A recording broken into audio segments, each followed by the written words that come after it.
आज का ज़बूर एक शुक्रगुजारी की दुआ है, जिसमें हम खुदा से दुआ करते हैं कि वो अपनी रहमत और बरकत अता करे।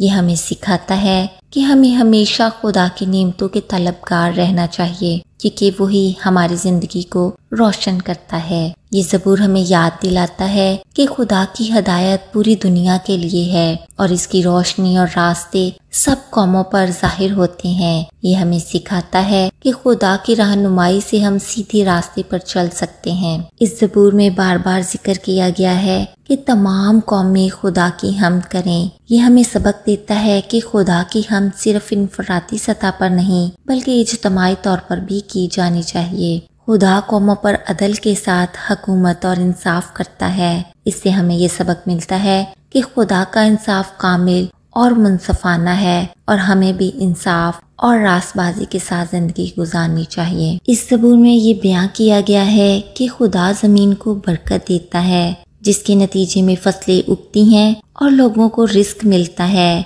ये हमें याद दिलाता है कि हमारी तमाम मादी और रूहानी नेमतें खुदा की तरफ से हैं और हमें इसका शुक्र अदा करना चाहिए। इस ज़बूर से एक अहम बात ये सीखने को मिलती है कि तमाम दुनिया को खुदा की तरफ रुजू करना चाहिए और इसकी हदायत के मुताबिक चलना चाहिए। ये हमें खुदा की आलमी बादशाहत का तसव्वुर देता है, जहाँ हर कौम खुदा की हम्द करती है। मजमूई तौर पर ये ज़बूर हमें खुदा की बरकत, इंसाफ और रहनुमाई की तलब और हम्दो सना की तालीम देता है। ये हमें शुक्रगुजारी, दुआ और दुनिया भर में खुदा की हम्द करने की तरगीब देता है। खुदावंद की जिंदगी बख्श पाक कलाम में से ज़बूर नंबर 67।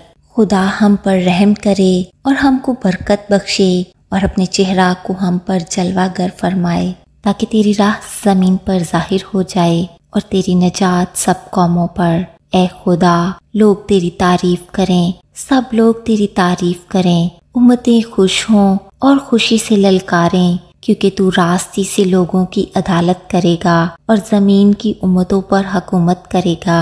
ए खुदा, लोग तेरी तारीफ करें, सब लोग तेरी तारीफ करें। जमीन ने अपनी पैदावार दे दी। खुदा यानी हमारा खुदा हमको बरकत देगा। खुदा हमको बरकत देगा और जमीन की इंतहा तक सब लोग उसका डर मानेंगे। खुदावंद के पाक कलाम का पढ़ा, सुना और समझा जाना सबके लिए बायस बरकत हो। आमीन। God bless you all.